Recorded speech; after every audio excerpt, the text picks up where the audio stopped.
다 같이 사도신경으로 신앙 고백하심으로 구역 및 셀 모임을 시작하도록 하겠습니다. 나는 전능하신 아버지 하나님 천지의 창조주를 믿습니다.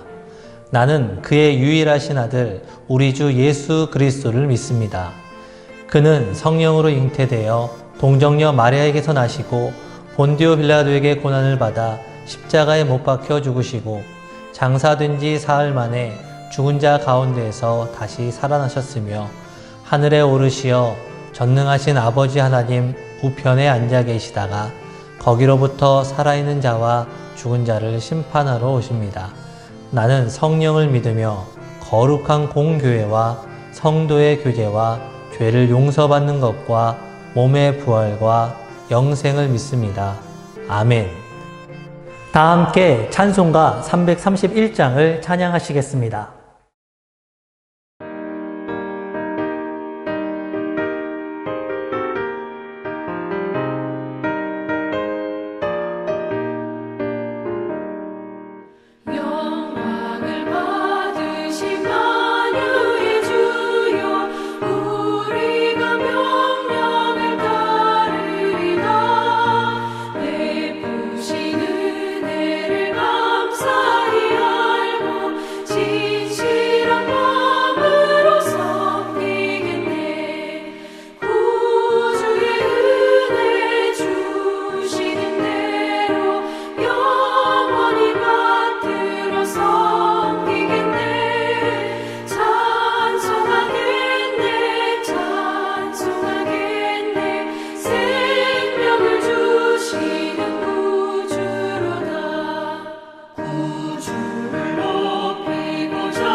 오늘의 말씀은 역대상 15장 25절부터 27절의 말씀입니다. 역대상 15장 25절부터 27절의 말씀은 구약성경 634페이지입니다. 이 말씀을 통하여 하나님의 음성 들으시길 바랍니다. 이에 다윗과 이스라엘 장로들과 천부장들이 가서 여호와의 언약궤를 즐거이 메고 오벳에돔의 집에서 올라왔는데 하나님이 여호와의 언약궤를 맨 레위 사람을 도우셨으므로 무리가 숫송아지 7마리와 순양 7마리로 제사를 드렸더라. 다윗과 및 궤를 맨 레위 사람과 노래하는 자와 그의 우두머리 그나냐와 모든 노래하는 자도 다 세마포 겉옷을 입었으며 다윗은 또 배 에봇을 입었고 아멘.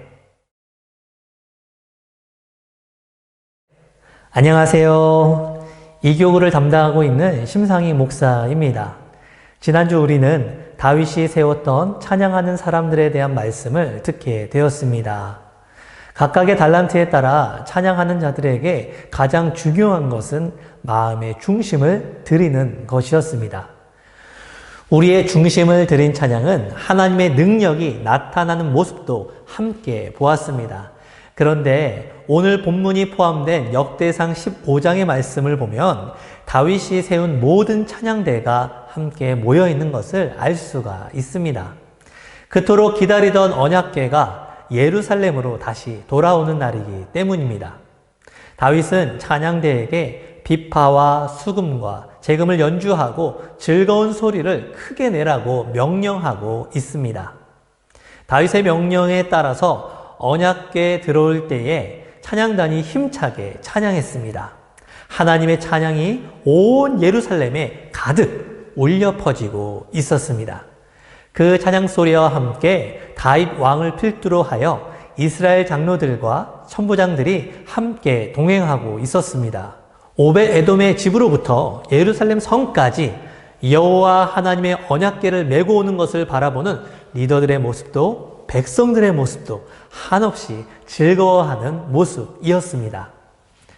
이처럼 언약궤가 다시 예루살렘에 돌아오는 일이 즐거운 시간이 될 수 있는 이유가 무엇일까요?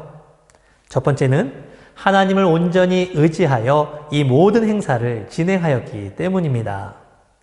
하나님을 의지하는 것은 무척이나 중요합니다. 우리는 종종 교회 사역을 하면서 너무 힘들다라는 생각을 할 때가 있죠.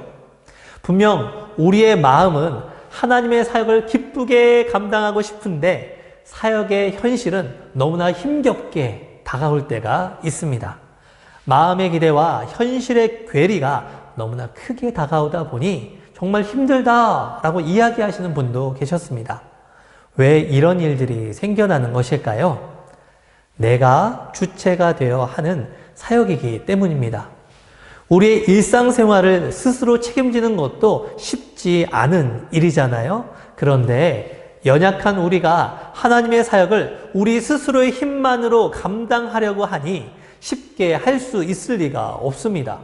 그런데 오늘 본문에 나오는 언약궤의 행진에서는 자신을 의지하여 행한 것이 아니다라는 것이에요. 모든 사람이 하나님을 의지하여 이 사역을 행하고 있었습니다. 그래서 이 사역을 바라보고 있는 성경의 기자는 본문 26절의 말씀과 같이 기록을 하고 있는데요. 하나님이 여호와의 언약궤를 맨 레위 사람을 도우셨으므로 하나님께서 이 언약궤의 사역에 도움을 주셨기에 이 모든 사역이 온전하게 이루어질 수 있었다라고 기록하고 있습니다. 이러한 마음의 고백은 비단 성경의 기자뿐만이 아니라 이 사역에 참여하는 모든 사람들에게도 동일한 것이었던 것 같습니다. 모든 사람들이 하나님의 도우심을 기억하며 숫송아지 7마리와 순양 7마리로 제사를 드림으로 그 감사의 마음을 표현하는 모습이 있기 때문입니다. 이처럼 우리가 하는 모든 사역에도 오직 하나님을 의지하여 행하는 사역이 되어야 합니다.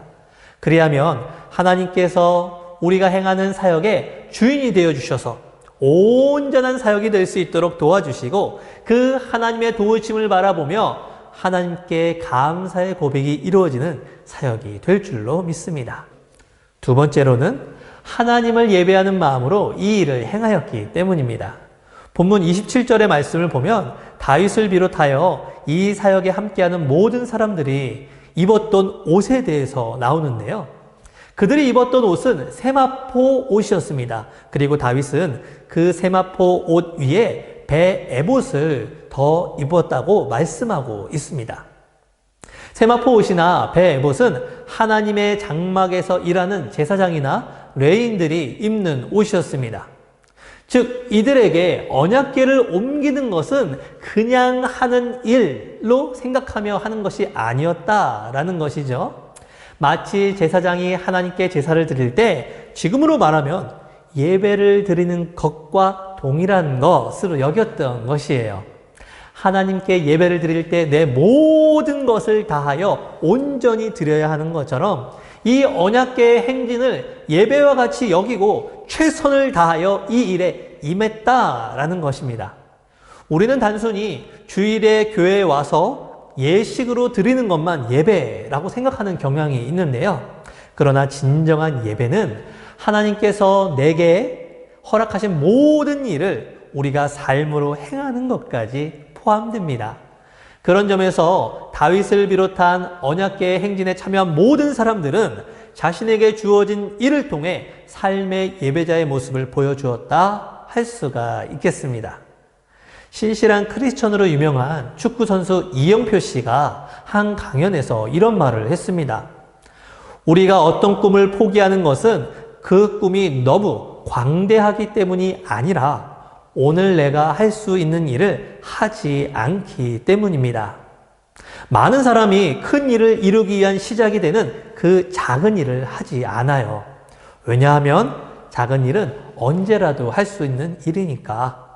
그러나 꿈을 온전히 이루기 위해서는 지금 내가 할 수 없는 일은 신경 쓰지 말아야 합니다.